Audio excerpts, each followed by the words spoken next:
Hello and welcome to this episode of the Rheumatoid Solutions podcast, where I am chatting with Annie, who is from a beautiful part of Australia called Noosa, a very, very desirable holiday destination.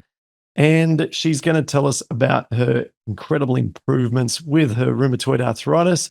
She's been on Actemra and luflutamide and steroids, and these medications have provided her with some stability for some time, but she's had rapid and dramatic improvements by changing her lifestyle. And so, Annie, welcome to this episode to share your journey so far with us. Thank you, Clint. Thank you. Happy to tell you all about it. Amazing. Okay, let's get into it. When were you diagnosed? What did that look like? What did the doctors say? Diagnosed probably about January, February 2020. And that was as a result of I'd had cancer and I was having infusion therapy, and they had to stop that because I was in so much pain, which was classed as fibromyalgia, which developed into polymyalgia, which then developed into rheumatoid arthritis. And that's where I am now. Wow. And so, did you notice anything lifestyle related, like stressful events, moving house, major loss in the family, anything right up to this situation? Well, when I was diagnosed with cancer in 2019, we moved house from a big house to something very small, just for, logic. And no, but apart from that, no big stress in our lives. When I had the cancer, I simplified our life totally so that I didn't have any stress. But I still had the problem with the RA. Right. And do you feel that the cancer treatment somehow, whether it be inactivity, the treatment itself, whether it be the way you were eating at that time, do you feel like that the cancer treatment period was a catalyst towards developing this autoimmune? Yeah, the rheumatologist said that they're finding occasionally people who have gone through infusion therapy end up developing RA, progressively moving towards RA. And I'm just one of the lucky ones. Wow. Yeah. And so and you experienced these joint pains. What did it look like at first? Where did the pain show up? And I started with not being able to lift my arms, and it just progressively got worse to the stage where I wasn't able to use my hands particularly much. I couldn't cut with a knife. I couldn't pick up jars. I couldn't open them. I was having trouble getting dressed in the morning, in and out of the old bra. Really silly things. I wasn't able to drive. I'd lost my confidence holding the wheel because I couldn't hold and release quickly. So I wasn't driving, and it was psychologically a real downward spiral as well. And I mentioned at the start of our chat here that you're on some medications. Can you talk about what the rheumatologist told you and what he put you on initially? Initially, I was just on the prednisone, and I didn't realize until I started doing research what an unpleasant drug that was. But the effects were, it was a huge relief. But I wasn't comfortable taking it purely because of the impact on the body. But I've been on it for 4 years, and every time I go to the rheumatologist, he said, "We've got to get you off that." But nothing's happened to help me to get off it. So I've just been reducing it myself marginally every month and just learning to deal with the effects. Okay. So started with 20 milligram? 25 milligram, and I've whittled it down now to 3. 3 milligram. Okay. So something's working. That's definitely going in the right direction. Why did he only put you on steroids? Because normally, if a rheumatologist only places a patient on steroids, it's because they might have polymyalgia rheumatica. The standard treatment approach that a lot of doctors use for that is to use steroids with a high dose like 25 and then try and taper it down over a year or two. And then in some instances, the disease may go into remission or to have no symptoms. It's very uncommon for rheumatoid arthritis to be put on steroids and not to be offered methotrexate in particular, but also one of the other disease modifiers.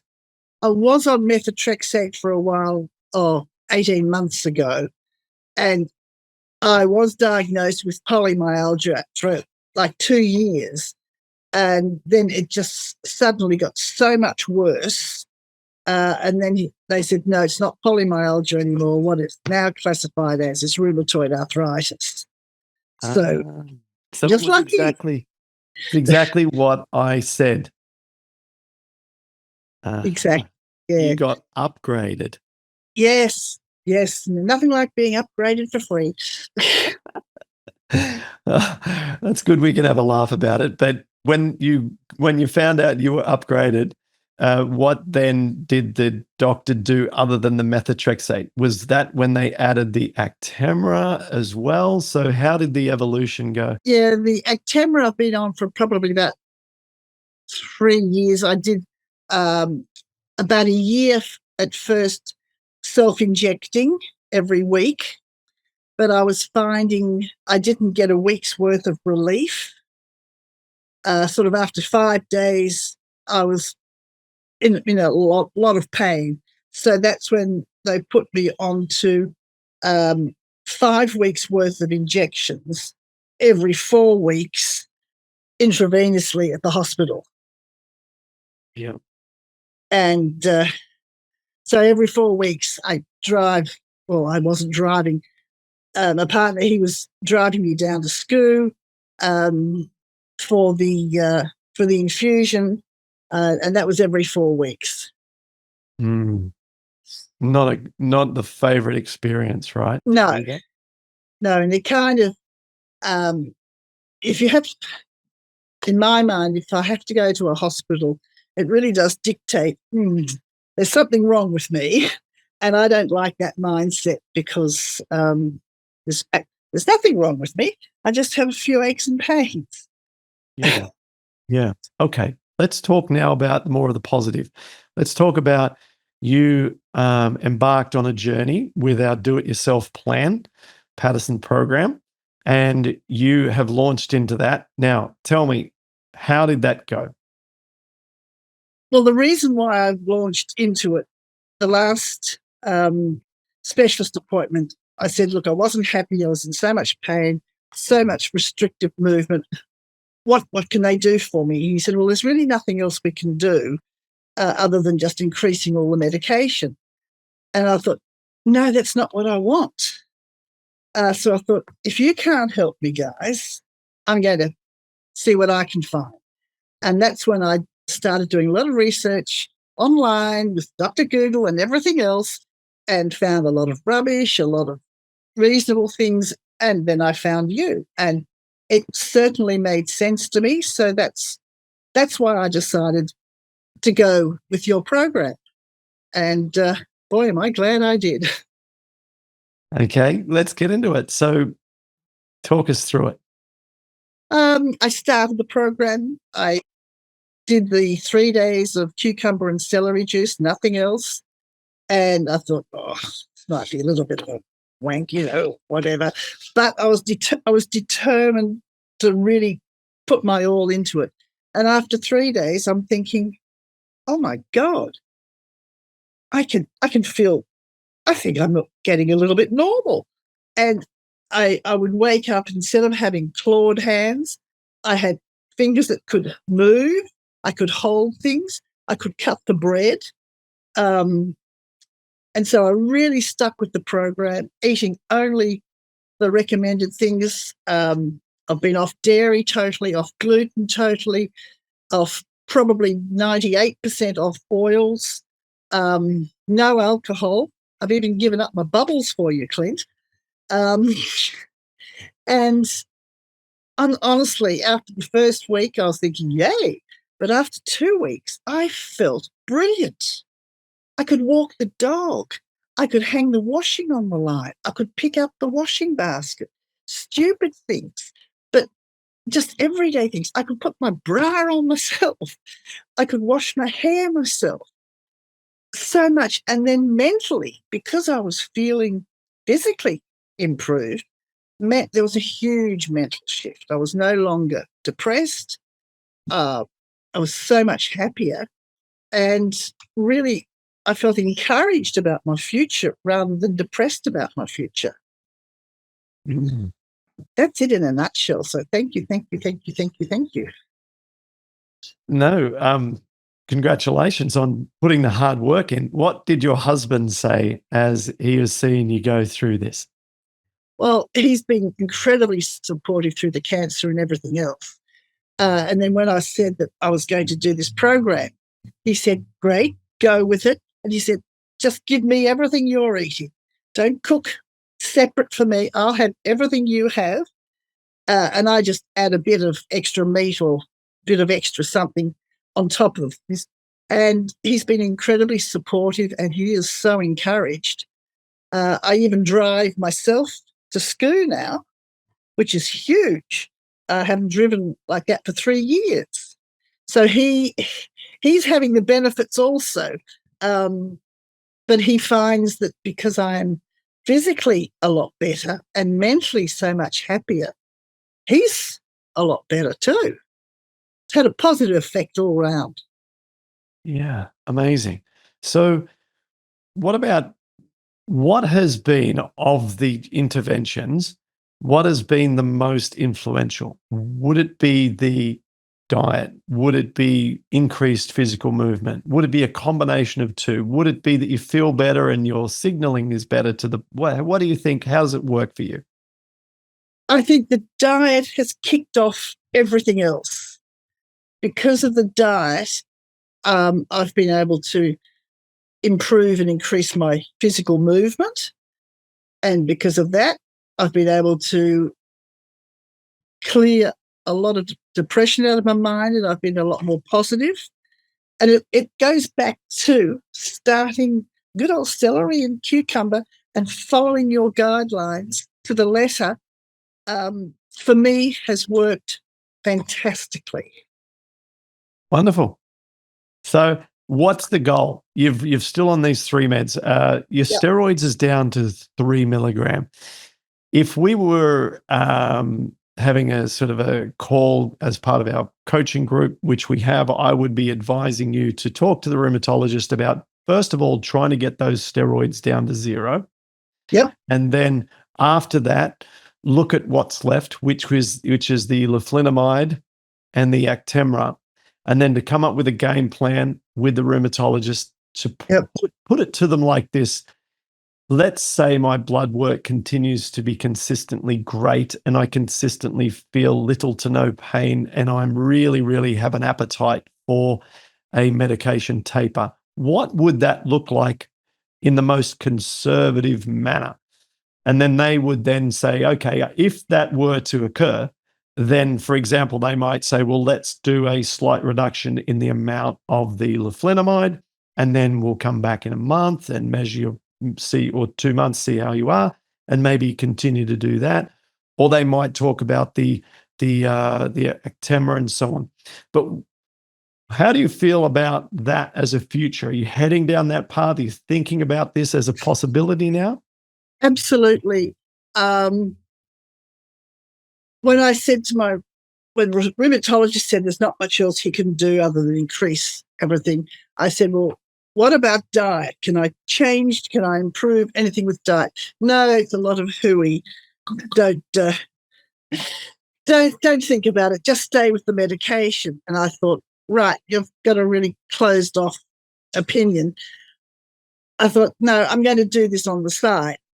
And last time, I've always had blood tests every month with my infusion, and he didn't have them last month, but I've got them again next week. So I'm going to be really interested to see if the inflammation markers have dropped.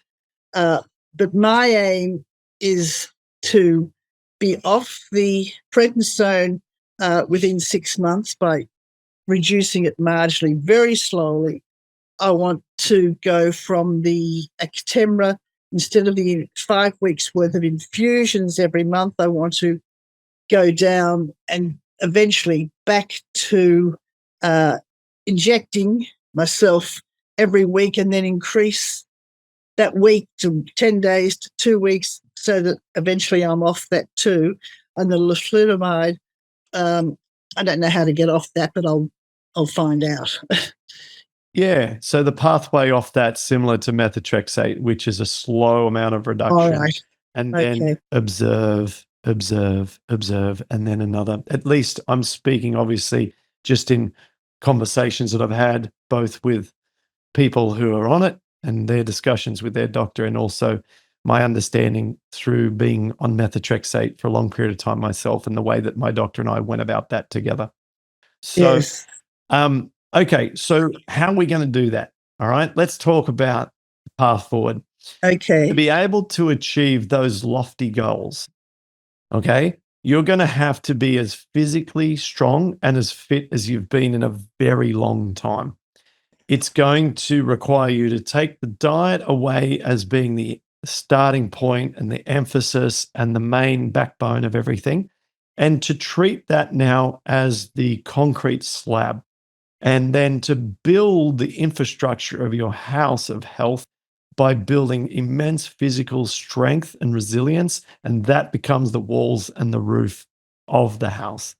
Yeah. Okay. Yeah. And then once you have put that in place, then the scaffolding that's holding up some of that at the moment, which are the medications, can slowly be taken away.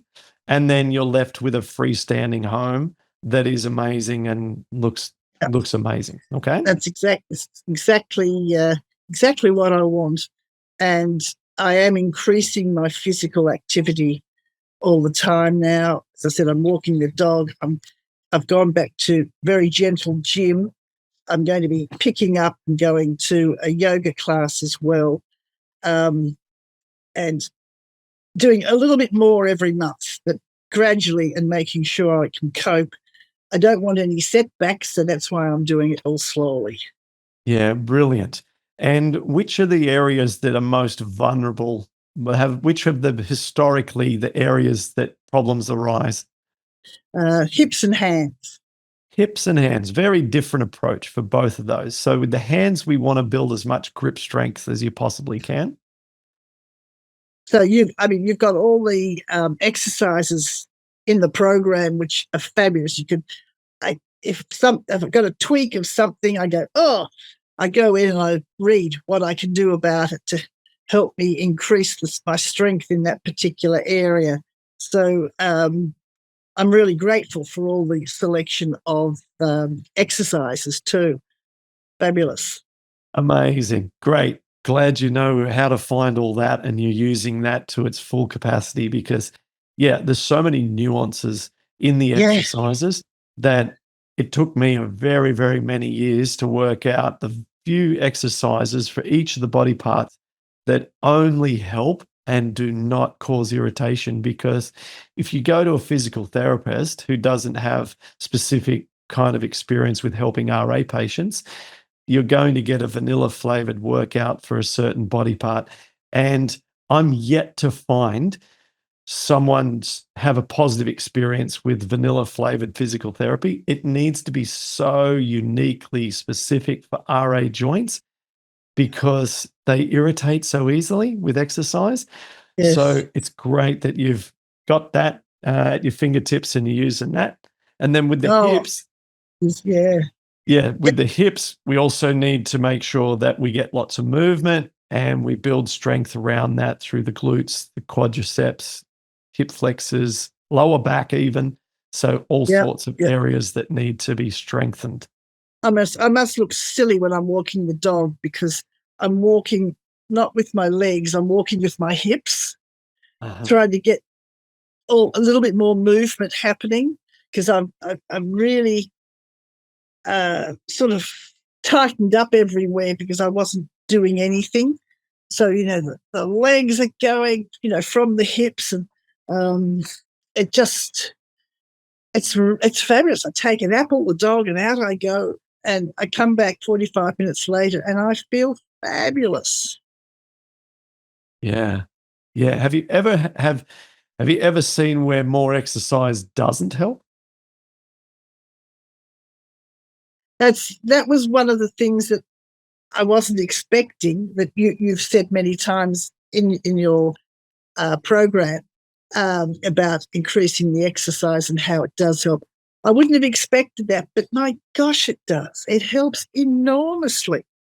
And even by just having my morning coffee and just doing sort of finger movements and clenching, and then learning to grip again properly. And it's all encouraging because I can do it. And because I can do it, I think that must be helping me. So that's a positive mental effect. And it just kicks on. Exactly. Exactly. That's a discovery that I made for myself long time Yeah, ago. you've been through hell and back. Yeah, I thought if I give myself this absolutely over the top sense of achievement for every little positive thing that I've experienced that's good, then Yeah. I will artificially fake it till I make it. And that was a big part of it for me was, wow, I can now, for example, walk to the next tree. I'm getting better. Wow, Clint, you're making it. You're getting there. You're awesome. You're going to make it. And it's like the body feels, oh, things are good. And it helps settle down the sort of the stress response in the body, and it helps you actually improve. No, and all my friends are saying, my God, what's going on with you? You look totally different. You look fantastic. And it's because I'm not dealing with pain all the time. My face isn't, and they all say, yeah, you've always said you were fine, but we all knew you weren't, but you were faking it. And now you're not faking it. You are fine. So it's been absolutely life-changing. And I don't care if I never have another Big Mac for as long as I live. I'd hate to have one because I don't need it and my body doesn't need it. It's great. Amazing. So, what will you think? What would be one of the biggest surprises about this? I mean, obviously, it's been life changing for you, but were there some other things other than just symptom reduction that have surprised you? It's the mental change, my mental outlook, because uh, I was on the edge. I only saw black ahead of me. Um, I felt so guilty towards my partner because all he was doing was looking after me. Um, it just wasn't a life anymore. So, yeah, apart from the physical, it's the mental shift that has just turned, black into blue and sunny. I don't know how else I can explain it. Uh, I am just so grateful for finding this program and so happy as I'm working through it and feeling the effects of the improvement in my body and my mind. It's been brilliant and will Amazing. continue to be brilliant. And I guess, is there anything else that or do you have any questions for me? Because we haven't had a chance to speak prior to this about where you're at and some strategy things or something to do with the plan or about the future. Any questions for me that come to mind?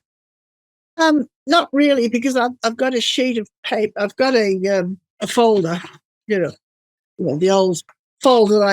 I put everything in, recipes and ideas and things. So I've got a sheet in there of questions to be clarified.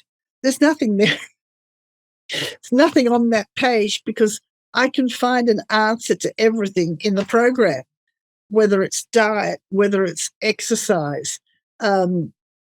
It's every everything is there in the program. You can find encouragement, the just the motivational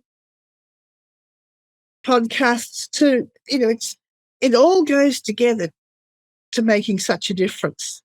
So there's nothing I need all I want to do is get off the meds, and I'm going to do that, but very slowly, so that, and I want to tell my doctor, see, diet does help.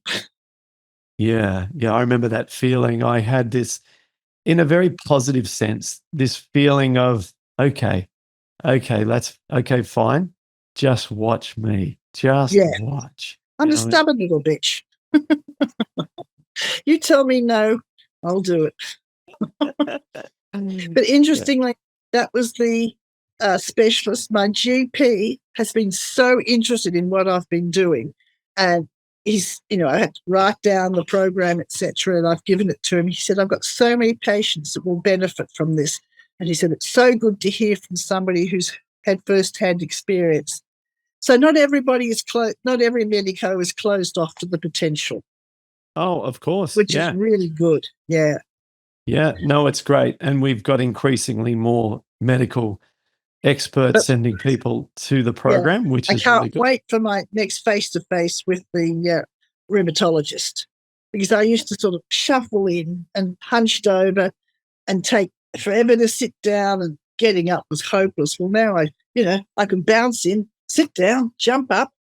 Um, he wouldn't know me, and I can't wait for him to see that. Yeah. And That's exciting. while that's been going on, the medication's been going down, and my ability's been going up. So I It's can't wait for brilliant. it. Yeah. That's brilliant, Annie. All right. Well, thank you very much for coming on and having a chat with me. Do you think there's anything that we haven't covered that you'd like to share, or we? I would just like to share that for anybody who's in the, really any of the pain, fibromyalgia, polymyalgia, rheumatoid arthritis, don't shut the door on the future. Open it, look for a solution, try the program. You lose nothing, but you gain an awful lot. So just go for it. Awesome, Annie. Wishing you all the best over the coming My weeks pleasure. and Thank you. beyond that, into when you get into the next stage, because those last 3 milligram of steroids, that's where the rubber hits the road. Yep. That's where it's toughest. But you've got this. 4 years you've been on that. You know what you're doing. Every signal it sounds good with regards to taking it nice and slow. You're working with your rheumatologist. Okay. So we're not talking about any wacky behavior here. It's all No, very, very under no. medical supervision. So good luck with that. And I'd be Yeah. excited to chat with you again in 12 months and see how you're going. Happy to. Happy to, Clint. Thank you so much.